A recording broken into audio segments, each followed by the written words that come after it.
Next question? Can I add to that? No. Just do my job, folks. Next question, we'll start with Ed Atkinson. How would you describe the value of public comment? What are your criteria for determining that a comment warrants more action?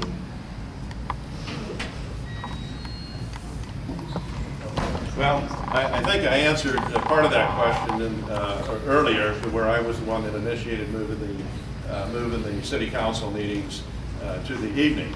I've always been accessible on the city council. I have always given out my phone number, my cell phone number, my home phone number, and if I'm at home, I answer the phone. I don't rely on the answering machine to pick it up. But I think everybody has the opportunity to comment on every item on the agenda.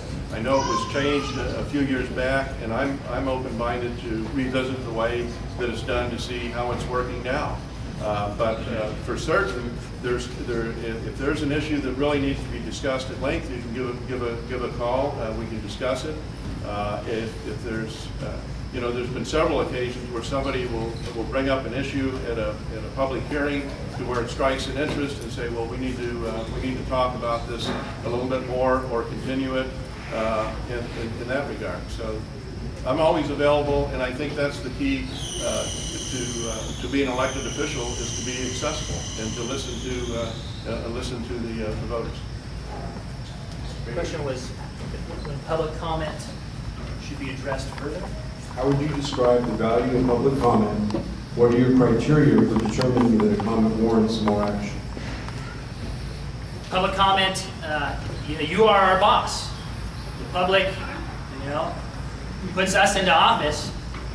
We take public will, we shape it into public policy, and then we decide through political will, we got to count to 4 for any of those policies to go into effect in our city. And so public comment is preeminent in helping us make the best decision. I think that is a process-oriented system that I really appreciate. I found a system that now allows us, and I've presented that to the city clerk, and she did some research and has instituted now what's called e-comment.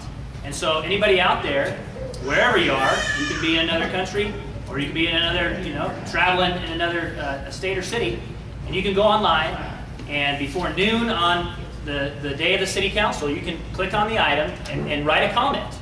And that comment shows up on the dais for every city council person. And so we're using technology to comment. So you don't have to come down to the city hall and stand up there and do 3 minutes, or if public speaking is a little troublesome for you, then you can do that from your computer. And we value that, we look at that. It has places for oppose or favor each of those items. If we need to continue an item or send it back to committee, we have done that. I've done that in the past as well. So the committee process works in our city, which means 3 council members is a part of a committee. I mentioned I'm the chair of land use, energy development, public utilities. And we don't have a problem sending things back and re-looking at things.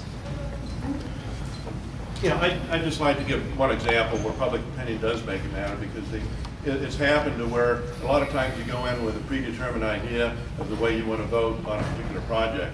And that's happened on a number of occasions. I'll give you one example of that. Is where the drive-in theater was going to be was a residential land development that was going to go in there. And they went through 2 years of processing.